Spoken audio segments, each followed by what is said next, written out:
Hello friends, मैं doctor विशाल Pathania ENT specialist हूं और गुड़गांव में प्रैक्टिस करता हूं। आज मैं आपको हेयरिंग एड के बारे में जानकारी दूंगा। हेयरिंग एड्स एक तरह की डिवाइसेस हैं जो कि साउंड को एम्पलीफाई करती हैं, ताकि जिन लोगों में सुनाई देने की दिक्कत है उनको नॉर्मल सुनाई दिया जाए।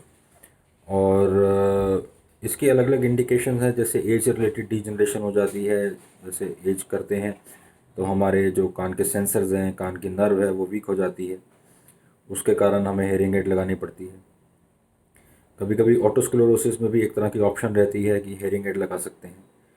तीसरा रहता है कि जैसे मेनियर्स डिजीज़ है, जिसके भी कारण अगर यंग एज में भी में हमारी हेयरिंग कम होती है और उससे हमें डिसेबिलिटी होती है, तो हेयरिंग एड लगा के हम उसको नॉर्मलाइज कर सकते हैं।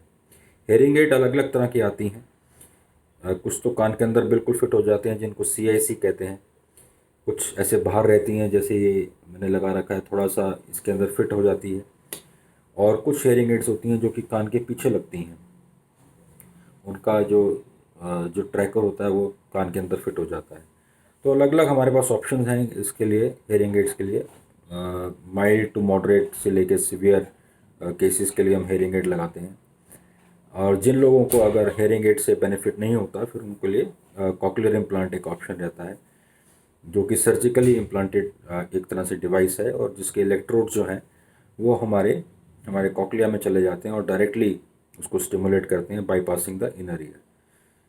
तो ऐसी सारी ऑप्शंस हमारे पास हैं जो कि हेयरिंग एड इसको लगाना चाहिए। और अगर हमें लगता है कि हमें सुनाई देने में दिक्कत है या हमारे किसी साथी को है, तो उसको उसका टेस्ट कराना चाहिए। उसकी OPD में पहले एग्जामिनेशन करानी चाहिए और फिर हेयरिंग टेस्ट कराना चाहिए।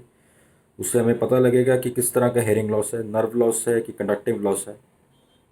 उसके पर्दे में कोई दिक्कत है जो कि हम उसको इम्प्रूव कर सकते हैं बाय सर्जरी, की उसको हेयरिंग एड ही ऑप्शन है। तो हेयरिंग एड को जल्दी लगाना इसलिए ज़रूरी है क्योंकि हेयरिंग एड अगर हम नहीं लगाते हैं तो हमारे जो ब्रेन का एरिया कंट्रोल करता है हेयरिंग को, वो आस्ते आस्ते श्रिंक होता जाता है। तो हेयरिंग एड एक तरह से हमारी हेयरिंग को वर्सनिंग से बचाती है, उसको स्टेबलाइज कर देती है और हमारी क्वालिटी ऑफ लाइफ को भी इम्प्रूव करती है।